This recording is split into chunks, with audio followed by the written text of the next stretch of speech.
What's up, guys? I was I had another video filmed that it was about self-worth and understanding your value and kind of getting your value out of it. And then today, while I was at work, I was sitting here thinking, like, man, I'm barking up a tree. I'm not really living, and I understand that sometimes you gotta do things that you don't want to do. And Gary Vee always talks about like how he just calls it eating shit. Like, I ate shit for 10 years.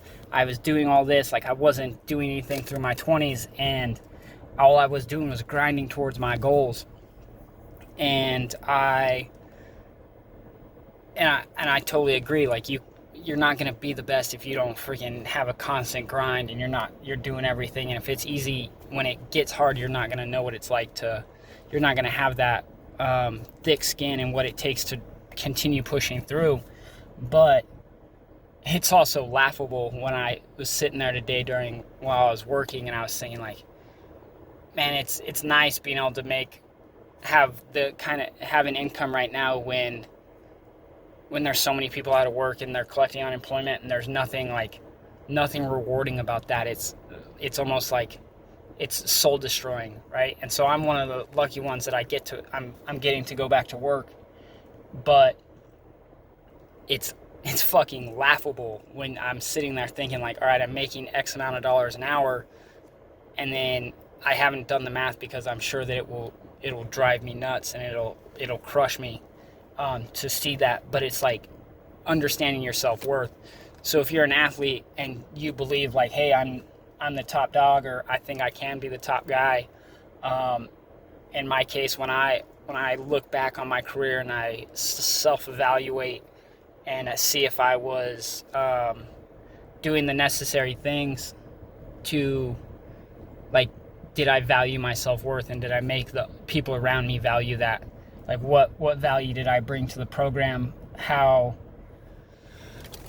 What impact did I have? And when I got to Cumberland University, they were like 28th in the country.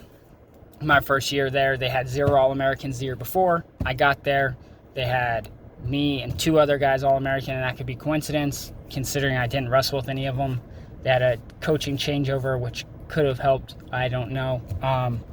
But there was no... And I took a pay cut because I wanted to win as a team. And so I was getting less scholarship money so we could have more guys and hopefully put together a winning culture and a winning program.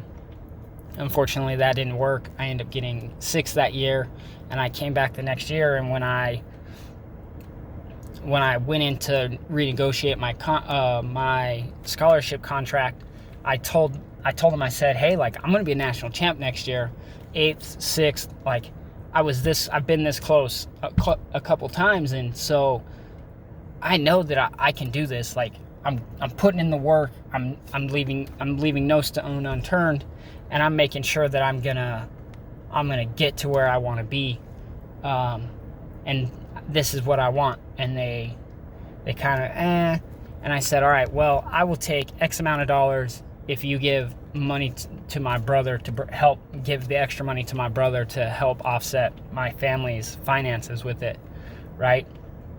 And then I said, but next year after I win nationals, I don't want to pay a dime. I don't want to do anything. Like, when I'm a national champ, I shouldn't be paying for school. Like, there's no one else on campus.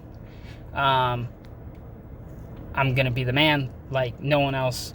And so after I negotiated that, I win my national title, I come back in, and he goes, all right, here's your money.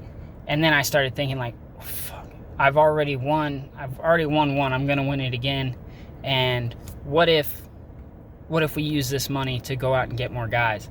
And we brought in some guys that I'm extremely good friends with, ultimately didn't help us win. And so that was where I should have been like, nah, I'll take my money. Instead, I took another pay cut and gave some extra money to my brother to help continue offset the costs. And I didn't get to reach my ultimate goal of being a national champion as a team, but I was able to do it twice as an individual. So when you're setting out to do things and it's tough and you're struggling just understand your value and understand what you're bringing to people and why it's important to remember why you're doing it, right? When I was in college, it was all about, I just want to be the best wrestler I can be, and I want to go be a national champ. And that's what I said from the first day I stepped onto a college campus, was I was going to be a 4-time national champ. And I mean, that's so many guys' dreams the minute they step on a campus, is to be a 4-timer. Very few of us do it. Very few of us even become national champs. But if you don't have lofty goals, you can't accomplish even mediocre goals. Because sometimes if you're aiming for the moon, like, you might not get off the ground. But if you're aiming for the stars, you might hit the moon.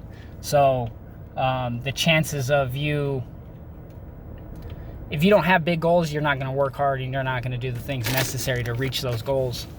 And that just goes back to self-worth. Like, value yourself and make the people around you value you.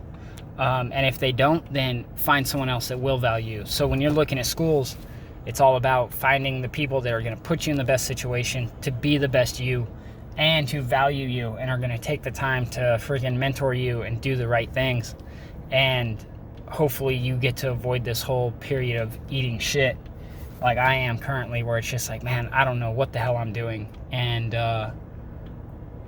I wish I had a coach that was there helping me along the way, like I've had forever. But sometimes, to do things that you've never done and you don't know anybody that's done, you have to just turn stones and try things and see where it goes, and then reevaluate, self-evaluate, go back the next day, hit the drawing board, and continue to grow and watch your progress and see where things go.